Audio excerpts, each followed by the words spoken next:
uh, uh, Ogbechei, there is one hanging question or one begging question.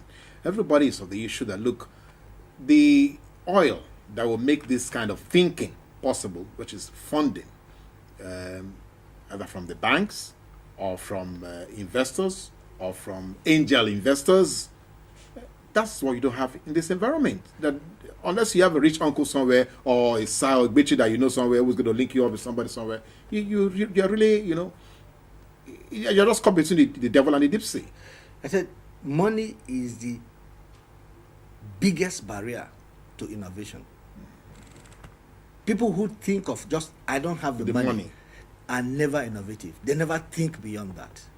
There is something boxed into that. Exactly. There's something that's more valuable than money. Ideas. Brilliant ideas have money chasing them. Hello. Hello, good morning. Good morning. You're welcome, sir. Thank you. The name and where you're calling from, sir? My name is Ozioma from Ojota. Okay, Sir Ozioma, please go ahead. Chris Ogbechei is here. So your question or your comment? Yes, I want to appreciate actually his position and his call to help the younger ones come up for entrepreneurship and help them in other aspects of social media and all that. But my concern is we are always asking the young ones to be entrepreneurial motivated by getting themselves to be employed, getting things done by themselves. Why are we not preaching the gospel of let the elderly ones who are sitting tight in ministries, federal ministries, and the state house be retired for the young ones to also climb up? Why are we not preaching that gospel? Why are we recycling old hands in the federal ministry and board of any committee that the government is setting up is the same old people?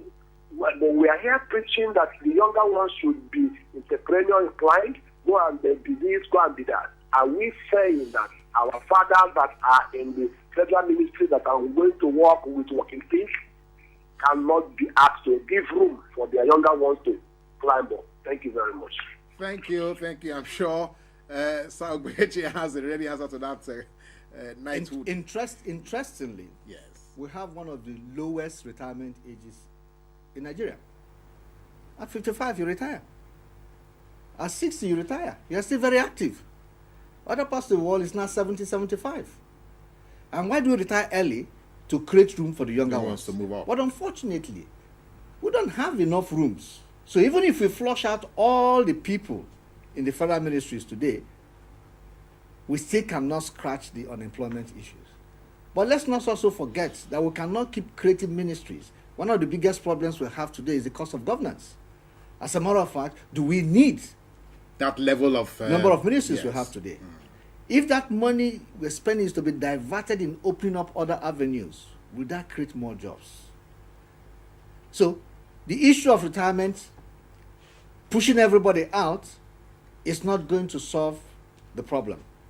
But if you say, can we use, let's take for example, can we use youth corpers to enhance agriculture? Can we use the military to enhance agriculture? Can we use prisoners to enhance agriculture? Today, our youth corpers say you send them to schools and send them to some communities. You have more youth corpers than the schools can absorb. So many of them are at home serving youth service, but not doing anything. So can we rethink? So it's not a question of push the old ones out, let the younger ones. Let's not forget that the median age of Nigeria is 19. So we have more young people than old people. Yes. So if you push all the old people out, you still cannot fill the place. Yes. So it's to create more spaces. And creating more spaces is not creating more ministries, but it's creating more ideas and more businesses that people can work in. Okay, well, I do hope that it's been a little bit relieved, of the notion of recycling the old hands, But though that also immediately has brought to my mind the question of succession. I do believe that has been the latent fear virtually everywhere. It's prevalent everywhere, not only in the private sector, not only in the public sector, even in the private sector. We don't have a conscious plan by those who are the top to begin to build a bridge for those who are younger to come up. We have a caller. You answer that query. Hello, good morning. Hello. Hello? Yeah, good morning, sir. Good morning. How are you? Very well.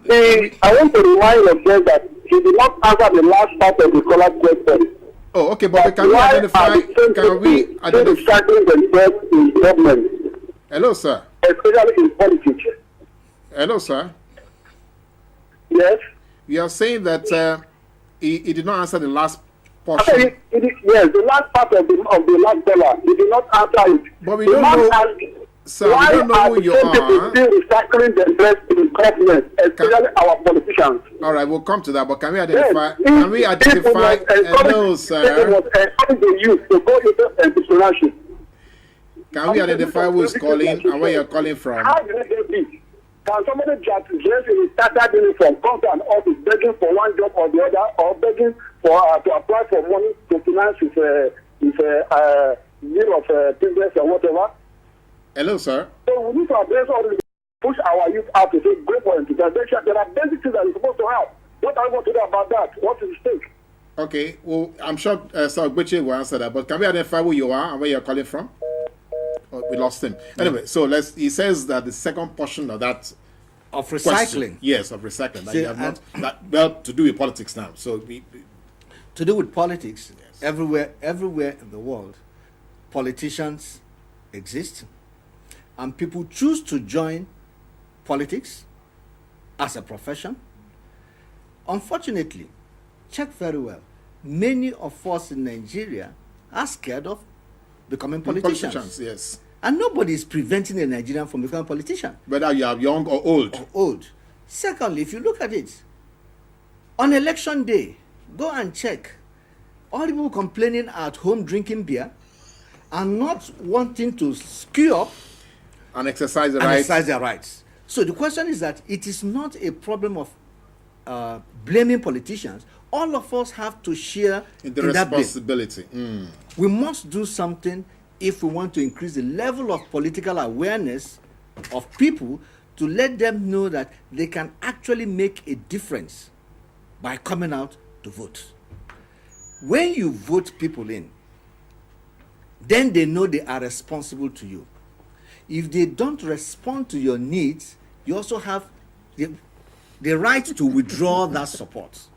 Until we start learning that, we will still be complaining about having just a few people being recycled. Yes. Okay, so now I'll come back to the question of succession. So how do we deal with that? Well, first of all, I call that a sustainability issue. Why do I say sustainability? So the ability to continue to operate, either as a society or as a company or as an institution. Thinking of the future, all organizations, whether it's in the public sector or private sector, can only guarantee their future if they have people who will continue to run such institutions going forward. So anytime... So that's a conscious thinking. Yes. It has to be that I want to leave an institution that is bigger than... hello? 1 second. Hello? Oh, I think we lost him. Hello? I think we lost him. Okay, continue, please, before we go to... I want to leave a legacy behind. I want to leave an institution. By the time I leave, that institution should be better than what I met. I took it to, yes. And I expect the people taking over to move further. Hello, can you hear us now? Yes, I can hear you. Okay, your question, your comment, and your name and where you're calling from.